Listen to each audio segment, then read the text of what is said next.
캐나다산 코로나19 백신이 드디어 임상시험에 들어갔다는 소식입니다. 토론토 회사 프로비던스 테라페틱스 측은 지원자를 받아 코로나19 백신 후보를 테스트하고 있다 라고 전했습니다. 백신의 이름은 PTX COVID-19B로 RNA 백신이며 개발 단계부터 캐나다에서 시작한 제품입니다. 임상시험 대상자는 13개월간 테스트 기간을 거칠 예정이며 2021년 4월쯤엔 충분한 데이터가 쌓여 2021년 5월에는 2단계로 넘어갈 수 있을 것이라 전했습니다. 이번 임상시험은 18세에서 65세 사이의 지원자 60명을 대상으로 토론토에서 진행되며 일상연구로 등록되어 20명씩 3그룹으로 나누어 진행됩니다. 3그룹은 각각 다른 용량의 백신을 맞게 되며 각 그룹별로 위약을 맞는 사람들도 있을 예정입니다.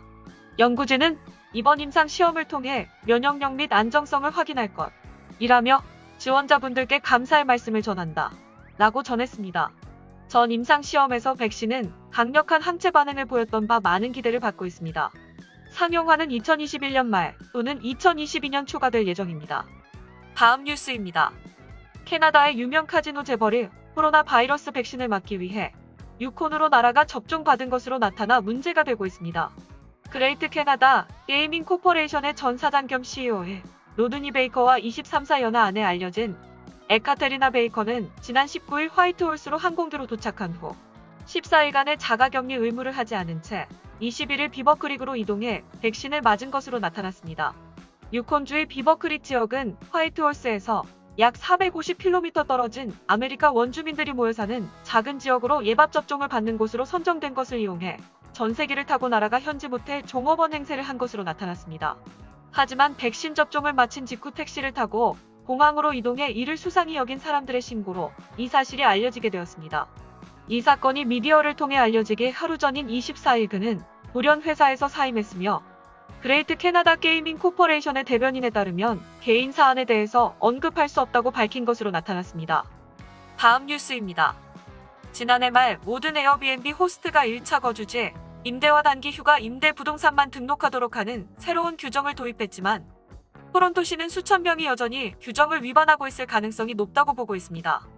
콜라 플래처 시의원이 지난주 기획주택위원회 회의에서 시의 단기 임대 규제 관련 업데이트를 요청하는 동의안을 내놓은 뒤 도시 칼럼니스트 맷 엘리엇은 에어비앤비 호스트가 새로운 규칙에 몇 명이나 응하지 않은지 알아보기 위해 조사를 하기로 했습니다.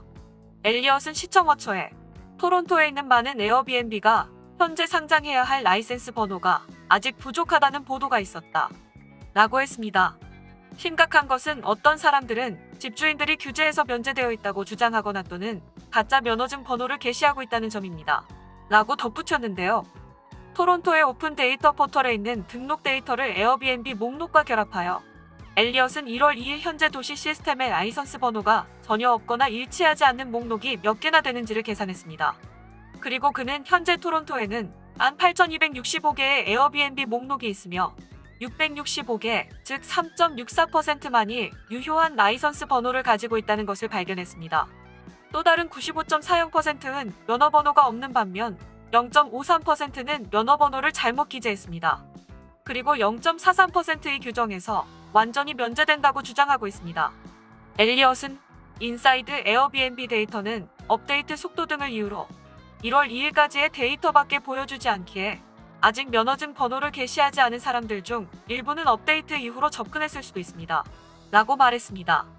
그럼에도 불구하고 일부 호스트들은 허위 등록 번호를 제시함으로써 규칙을 무시하려는 의도가 분명히 보입니다.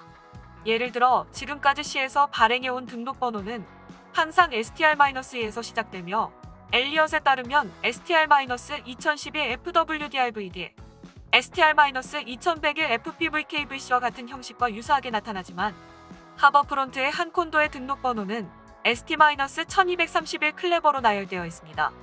엘리엇은 또 다른 목록의 CN타워뷰의 젠 스튜디오는 등록 번호가 STR-1234 ABCDEF로 표시되어 있다. 도시 기록과 일치하지 않는 등록 번호로 렌트를 가장 많이 상장하는 집주인의 이름으로는 무려 39개의 콘도가 올라있다. 라고 하며 이것은 누군가가 1년에 몇 번 주말 동안 그들의 집을 빌려주어 몇 푼의 돈을 버는 것만이 아닙니다. 이들 슈퍼호스트들은 사실상 호텔 지배인이지만 그들은 도시 전역에 위치한 객실을 대한 책임을 지지 않습니다. 라며 그 위험성을 강조했습니다. 엘리엇의 대변인은 시 당국에 이 문제에 대해 문의한 뒤 허위되거나 잘못된 허가 번호가 기재된 목록을 알고 있다 라며 비리를 조사하기 위해 노력하고 있다 라고 말했습니다.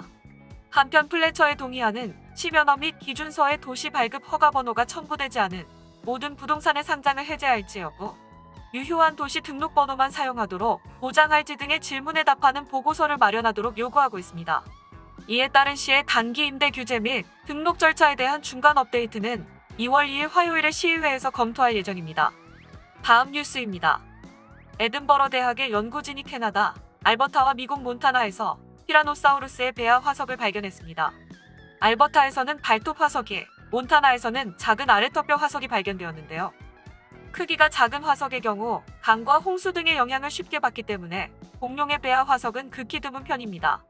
티라노사우루스의 배아 화석이 발견된 것은 이번이 처음이라고 합니다. 연구진은 해당 화석을 연구한 결과 새끼 티라노사우루스는 보더콜리와 비슷한 크기일 것으로 예상한다 라고 밝혔습니다. 또한 유아기 티라노사우루스와 티라노사우루스의 성장 단계 연구의 첫 단계가 될 것이라고 전했습니다. 해당 연구에는 알버타 대학교와 캘거리 대학교, 몬태나주 체프먼 대학의 연구진 역시 함께 참여했습니다. 다음 뉴스입니다. 지난 2019년 12월 첫 환자가 보고된 지 1년 1개월 만에 전 세계 코로나19 누적 확진자가 1억 명을 넘어선 것으로 집계되었습니다. WHO의 국제통계 발표가 진행된 화요일 오후 4시 30분 당시 전 세계 누적 코로나19 확진자는 65만 7,568명에 달했습니다.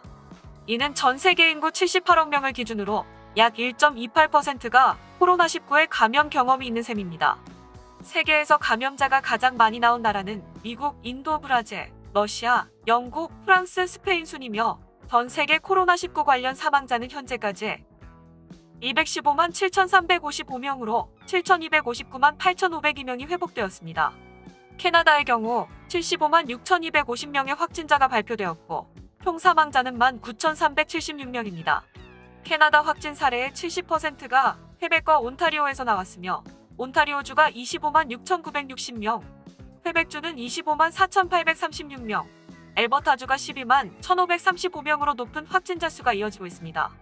퀘벡주의 사망자 수는 9,521명으로 가장 높으며 온타리오주 5,846명, 알버타주 1,574명이 그 뒤를 잇고 있습니다. 한편 지난 화요일 아침 저스틴 트루도 캐나다 총리는 지금까지의 메시지를 거듭 강조하며 곧 코로나19 관련 새로운 조치가 발표될 것이라고 발표한 바 있습니다. 트루도 총리는 캐나다의 국경은 외국인 여행객들에게 폐쇄돼 있고 이러한 엄격하게 국경을 닫은 조치는 효과를 보이고 있다 라며 현재 캐나다인들의 귀국으로 인한 바이러스 확산의 경우는 매우 적지만 우리는 모든 케이스에 대비할 필요가 있다 라고 전했습니다. 또한 지금은 여행할 때가 아니며 모든 경우를 검토하고 있기 때문에 곧 새로운 조치를 발표할 예정이라고 덧붙였습니다.